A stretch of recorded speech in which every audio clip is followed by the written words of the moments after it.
Fala galera do Geek, eu sou o Godcos e você tá no Detonando Geek, o primeiro, maior e melhor canal tecnologia pra games de todo o YouTube, viu? Na via também, óbvio, é claro, é lógico, já vai ouvir eu falar que nós vamos falar hoje da retrocompatibilidade, ou como eu gosto de chamar, compatibilidade para a próxima geração. O conceito de que todos os seus jogos, mídia física ou digital, nos seus consoles atuais, seja qual for o modelo, sejam compatíveis com os próximos consoles de próxima geração. Muito assunto está rondando na internet sobre isso, mas nós podemos explicar bastante coisa e afirmar bastante coisa, como por exemplo, que todos os jogos são compatíveis antes mesmo de qualquer empresa oficializar isso. No entanto, eles serem totalmente compatíveis tecnicamente não quer dizer que eles estarão na próxima geração. Existem alguns conceitos que você tem que levar em consideração,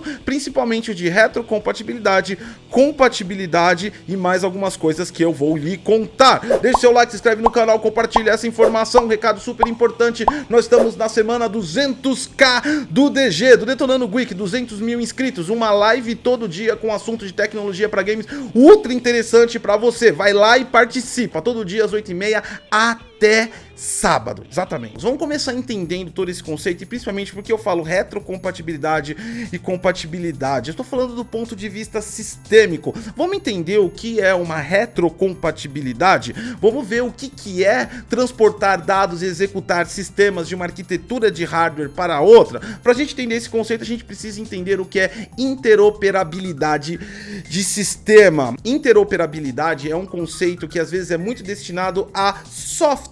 No entanto, ele é muito mais macro que isso e também ele se destina a hardware. Entenda que um sistema não é só software. Um sistema é um conjunto de entidades que formam uma concepção que resulta em um ou inúmeros resultados para aquelas entidades dentro do sistema. Para um arquiteto de software do PlayStation ou do Xbox, você não é um gamer, você é peopleware, você é uma entidade do sistema porque você imputa e recebe informações desse sistema. Então um sistema é tudo que faz parte de um sistema e os propósitos que ele precisa para funcionar. Tendo isso em mente, a gente sabe que o termo interoperabilidade ele é expansivo a inúmeras coisas. Vamos dar um exemplo do que a Microsoft fez em relação ao Xbox 360 para o Xbox One. Ela fez, executou e implementou o conceito de interoperabilidade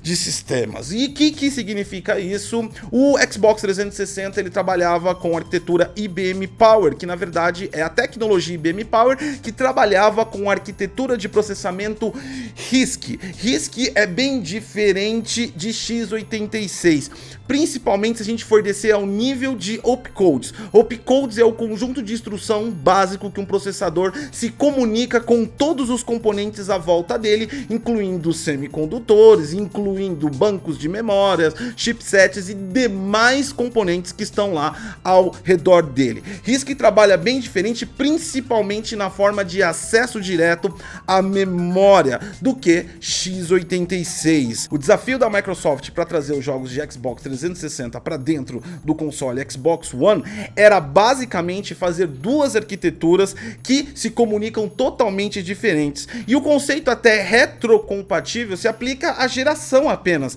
não à tecnologia, porque IBM Power não é velho, aliás, existe até hoje no setor corporativo. Então, na verdade, é a conversa de dois mundos diferentes. Ela conseguiu fazer isso com um sistema de virtualização e até mesmo um pouco de simulação, a qual o jogo identifica que está dentro do ambiente de arquitetura RISC IBM Power do Xbox 360. No meio disso, nós temos algumas implementações de interoperabilidade que fazem a tradução de comunicação de instruções de processador, GPU, memória de RISC para x86. Então o jogo entende e coloca tudo em RISC, é traduzido para x86, que executa as instruções e devolve para a interoperabilidade traduzir novamente para RISC, que era o IBM Power. E isso é extremamente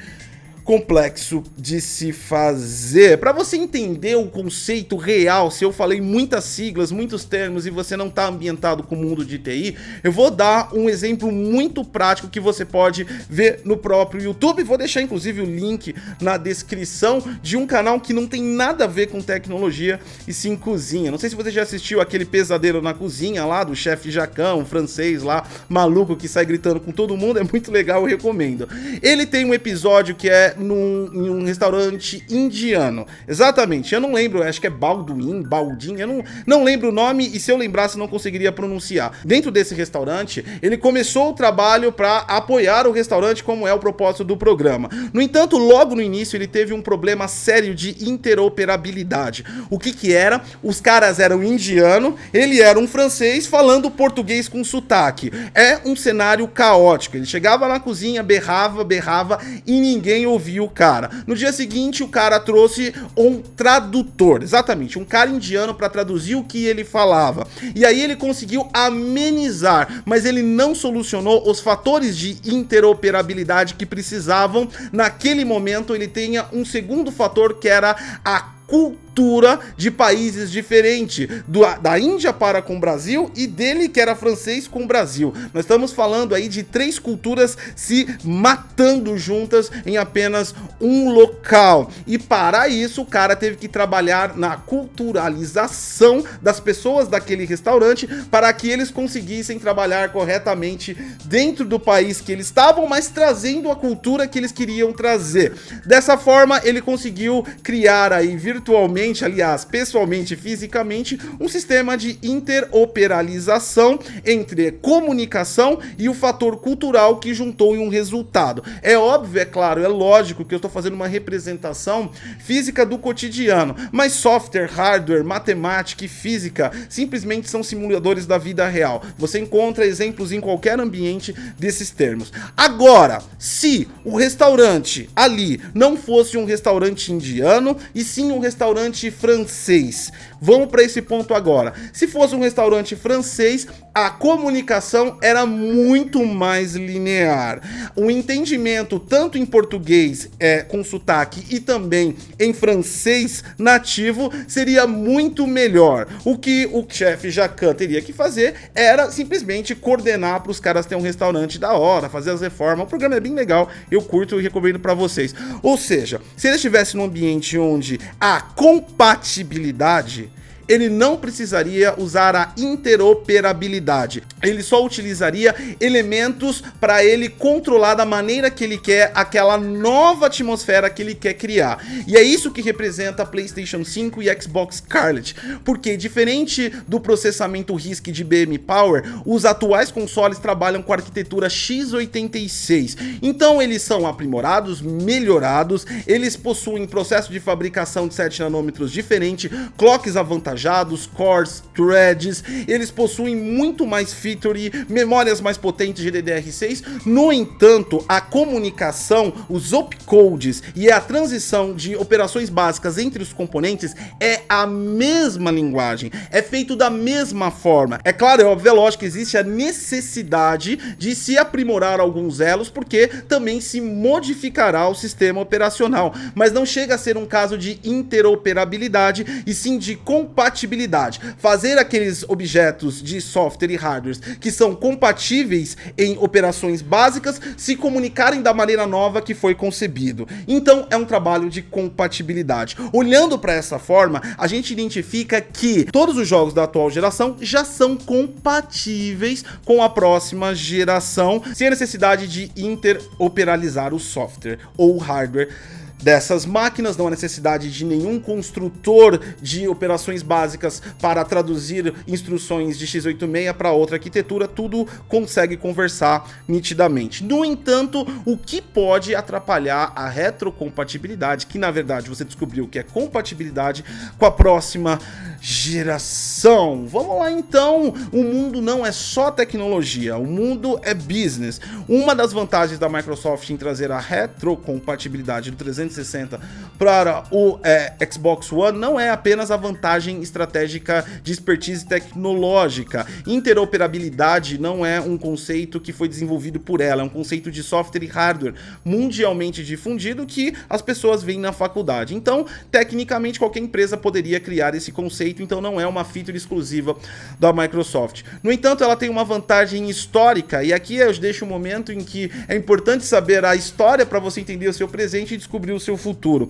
A Microsoft, basicamente, na guerra do PC, na década de 80, ela foi a precursora do sistema de licenciamento atual do mercado. Então, toda a loucura de licenciamento que nós temos hoje é compelida a Microsoft como a criadora de tudo isso, e a indústria foi seguindo esse licenciamento. É óbvio que ele se modificou em 30, 40 anos, isso é mais do que claro, mas ele continua sendo regido pelos mesmos métodos de licenciamento. Licenciamento por equipamento, licenciamento por software, licenciamento por plataforma, licenciamento por usuário. Existem muitas maneiras de licenciamento. Eu explico até num vídeo que eu fiz aqui no canal, o link também tá na descrição, que o jogo que você compra, na verdade, não é seu, é a plataforma que tem a licença dele. Partindo desse princípio, é muito mais simples para a Microsoft criar planos comerciais para conseguir trazer licenças vinculadas a um hardware 360 para dentro do Xbox One. Exatamente. Você achava que o tio Bill, lá, o Bill Gates, era um gênio da programação?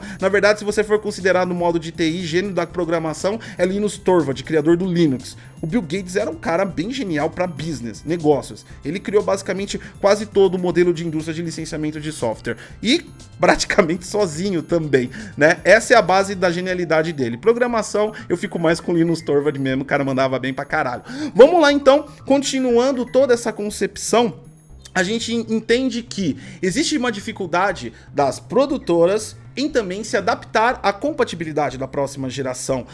Nós não sabemos exatamente como cada produtora trabalha, e quando eu digo cada, é porque cada empresa que desenvolve software pode trabalhar de uma maneira diferente com seu sistema de licenciamento, direto ao usuário, direto à plataforma, direto ao equipamento, mas nós sabemos que tem várias licenças que são vinculadas ao equipamento, parecidas com as licenças OEM que o Windows tem, por exemplo, que é vinculada ao chipset da sua placa-mãe. Trocou a placa-mãe, perdeu o Windows 10, já era, entendeu? Esse é um conceito de licenciamento por hardware. Muitos jogos existem esse conceito de licenciamento que está autorizado a plataforma, licenciado naquele hardware, no hardware da plataforma. Quando mudou de hardware, quer dizer que a plataforma não pode utilizar aquela licença no outro hardware. Isso é um impeditivo puramente de business e comercial, mas que pode existir na próxima geração. Qual é a solução para isso? A concepção de poder de negociação e mudança também de licenciamento que elas podem fazer na próxima geração. É óbvio, é claro, é lógico que as empresas já estão estudando isso,